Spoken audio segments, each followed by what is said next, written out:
It was one of those sweltering late summer afternoons where the air felt thick enough to drink, and the cul-de-sac at the heart of the Willow Creek estates lay unnaturally still.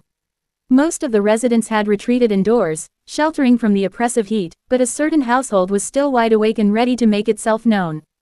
On the far corner of the street, past the pristine lawns and neatly painted mailboxes that the Homeowners Association guarded with militant precision, stood the Barker residence, the unofficial throne of Karen Barker, the self-proclaimed enforcer of neighborhood standards.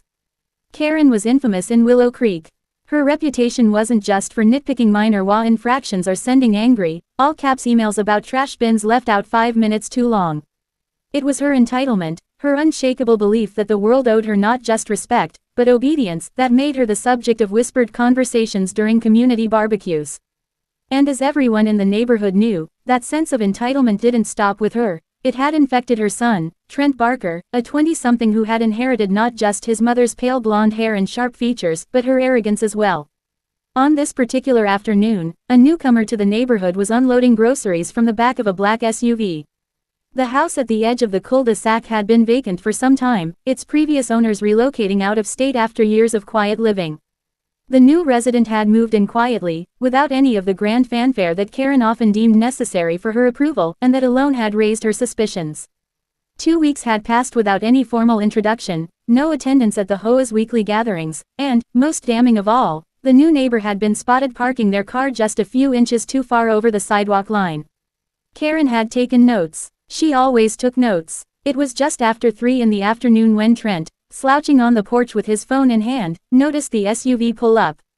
He had been sent by his mother to observe, or rather, to loiter conspicuously, because Karen herself was occupied drafting a strongly worded letter about someone's choice of mailbox flag. As the rear hatch opened, a trunk full of groceries came into view. Bags of fresh produce, cartons of milk, loaves of bread, and a variety of items that, to Trent's untrained eye, looked like the kind of excess his mother always told him was worth redistributing among proper residents.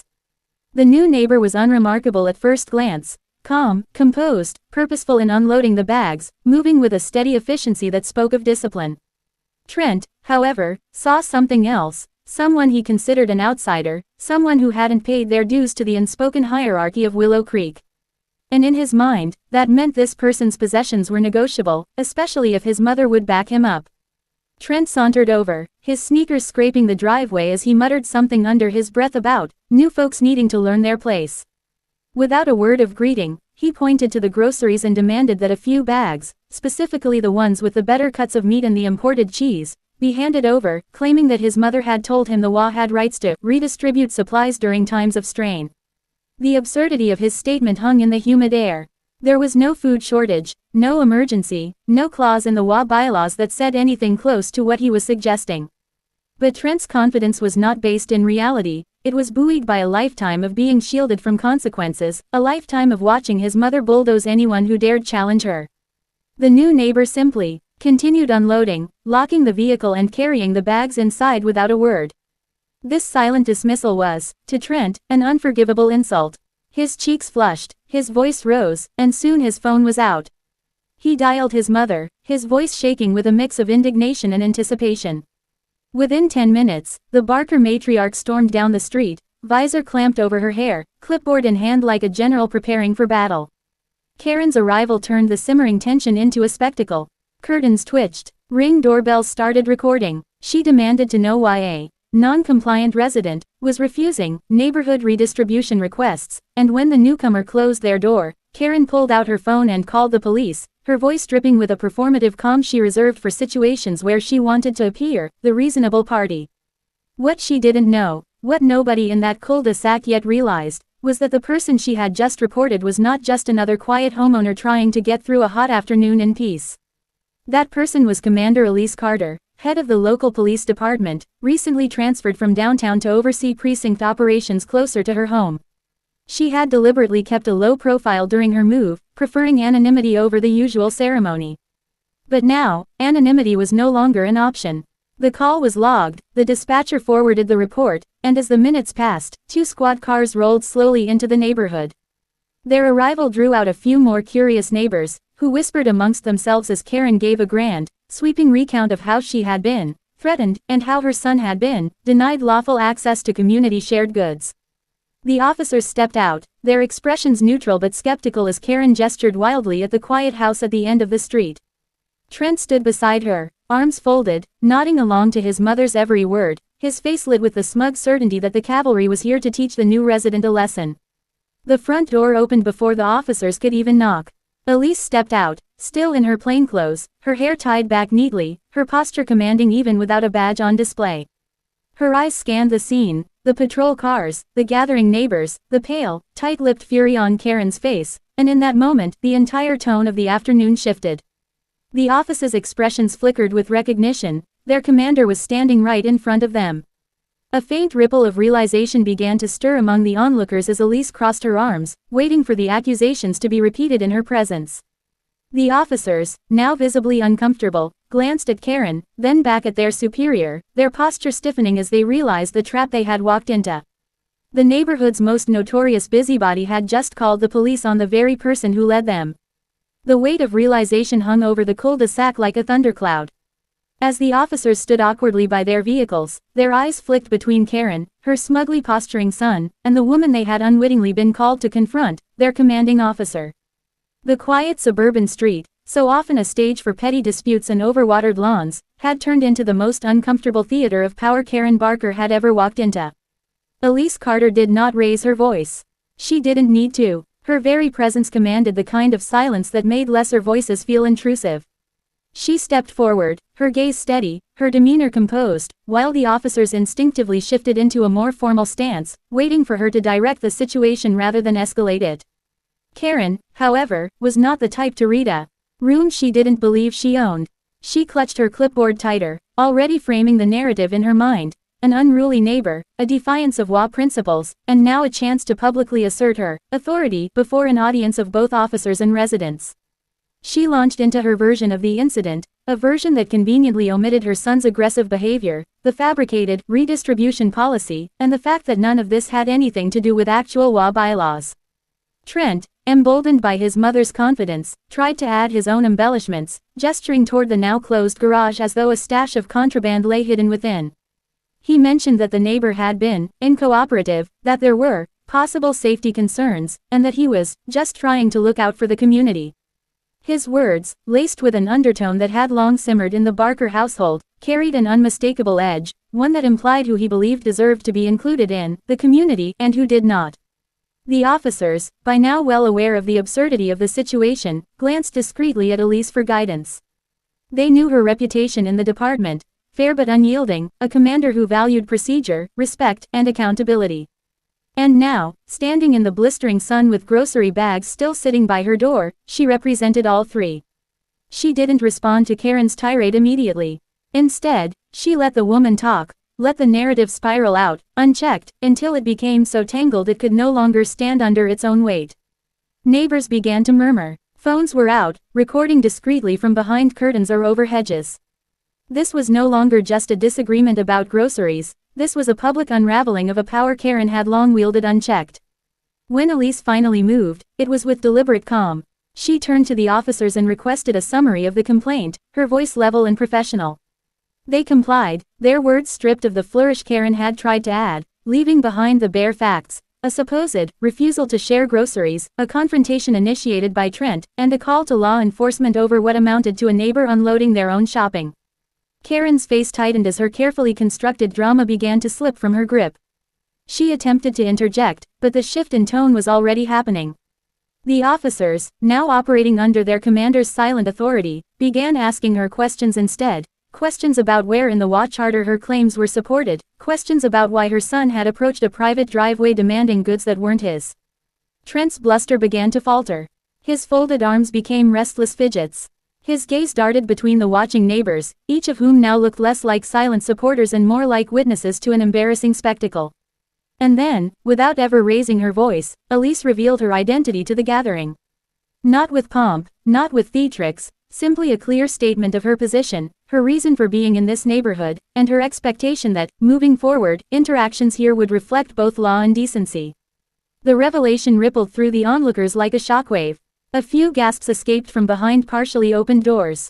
One neighbor, a man who had endured countless warning notes from Karen over the years, stepped back into his house with a grin he didn't bother to hide.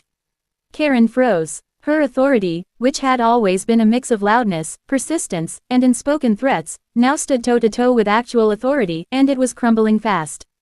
She tried to pivot, insisting it was all a misunderstanding, that she didn't know who she was dealing with, that she was only trying to keep the neighborhood safe. But the veneer of control she wore so easily had cracked, and through that crack, the truth of the matter was becoming clear to everyone. This was never about safety, or groceries, or rules. It was about power, and who Karen believed deserved to have it. Elise dismissed the officers, instructing them to return to their patrols. No citations were issued, no further reports taken. The matter was resolved, officially, at least. But in the eyes of the neighborhood, a line had been drawn. Karen's son slunk back toward their house, muttering about unfair treatment and outsiders getting special favors. Karen lingered a moment longer, clipboard clutched against her chest like a shield that no longer offered protection, before retreating as well. The sun dipped lower in the sky as the crowd dispersed. Elise carried her remaining groceries inside, her movements still deliberate, but now tinged with the awareness that peace in this neighborhood would not come quietly. Karen Barker was not the type to let humiliation fade without retaliation. Already, behind the closed curtains of her home, plans would be forming, meetings with the HOA board, whispered campaigns to rally support, and no doubt, attempts to dig into the personal and professional history of the neighbor who had just shattered her illusion of control. And as dusk settled over Willow Creek Estates, Elise Carter sat by her kitchen window, the faint glow of the street lamps casting long shadows across the road. She had not moved here to start a war. She had moved here for peace, for privacy, for a life away from constant confrontation. But some wars, she knew from experience, came to you whether you wanted them or not. The days that followed were deceptively quiet. The cul-de-sac resumed its familiar routine of morning sprinklers, evening dog walks, and distant murmurs of lawnmowers, but beneath the surface, tension rippled like an undercurrent waiting for the right storm. Karen Barker had retreated into a temporary silence, but it was not the silence of surrender, it was the stillness of someone plotting their next move. From her vantage point on the corner, she watched with growing resentment as her new neighbor, the one she now knew as Police Commander Elise Carter, went about her days without apparent worry. The groceries incident, in Karen's mind, had been an affront that demanded correction. Not only had her son been denied what he believed was his right, but the entire neighborhood had witnessed her authority crumble. That humiliation festered, and Karen did what she did best, rallied those who were willing to listen. She began with the HOA board, hosting them in her immaculate kitchen where lemon-scented candles burned and plates of store-bought cookies sat untouched. She spoke in hushed but urgent tones, painting Elise as a disruptive influence, a newcomer unwilling to integrate into the community, someone throwing their weight around because of their position. Trent lingered in the background during these meetings, nodding with exaggerated solemnity whenever his mother pointed to the unacceptable behavior of their new neighbor. Some board members, weary of Karen's endless crusades, offered polite nods without commitment. Others, fearing her wrath or simply uninterested in confrontation, went along with her narrative. Slowly, a campaign began to take shape, subtle at first, then more overt. Anonymous complaints were filed about excessive grocery deliveries, parking inconsistencies, and failure to attend HOA events. Notices appeared on Elise's door citing fabricated infractions. Petitions circulated for a review of her community conduct. Elise observed it all with the same measured composure she brought to her precinct. She did not respond in anger, nor did she allow herself to be drawn into Karen's theater of outrage. Instead, she documented everything, every note, every complaint, every board meeting notice slipped under her door. Her years in law enforcement had taught her that power often revealed itself most clearly when left unchecked, and Karen was doing exactly that, revealing herself. It was Trent, however, who became the crack in Karen's strategy. Unable to let go of his earlier embarrassment, he began escalating his behavior in petty but increasingly reckless ways. Groceries left unattended on porches mysteriously disappeared. Trash cans were tipped over during early hours. Social media posts circulated, laced with veiled comments about people who don't belong, and how things used to be before certain folks moved in. Each action, intended to provoke, only added to the growing file Elise kept. Then came the night that shifted the balance entirely. A warm Friday evening, the kind that carried laughter from backyard gatherings and the faint smell of grilled food across fences, was interrupted by the sudden glare of floodlights and the sharp wail of a car alarm. A shadow darted across Elisa's driveway, a figure fumbling with the latch of her side gate. Within minutes, she was outside, flashlight in hand, and caught sight of Trent sprinting clumsily toward his mother's yard, a bag of her groceries, still in their store bags, swinging wildly in his grip. It was the final piece of the puzzle she needed. The following morning, Elise submitted a full report to the HOA, complete with security footage from her own cameras and corroborating statements from 2 other neighbors who had witnessed the theft. But she did not stop there. As a resident, she exercised her right to attend the next HOA board meeting, and as the police commander, she brought with her a presence that made even the most complacent board members sit upright. The meeting was a turning point. Karen arrived with her usual arsenal of printed evidence, and emotional appeals, but for the first time, her words faltered against the cold precision of documented facts. Elise laid out the pattern of harassment, the false complaints, the trespassing, the theft. Names, dates, and times filled the room with an undeniable weight. What Karen had framed as a matter of community concern was exposed as a campaign of targeted hostility, fueled by prejudice and personal vendetta.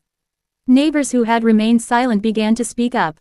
Some recounted their own run-ins with Karen and her son. Others expressed relief that someone had finally drawn a line. The board, faced with mounting evidence and a room no longer cowed by Karen's theatrics, voted to censure her behavior and strip her of her informal enforcement role. Fines were issued for her son's actions. A formal warning was placed on their household for harassment.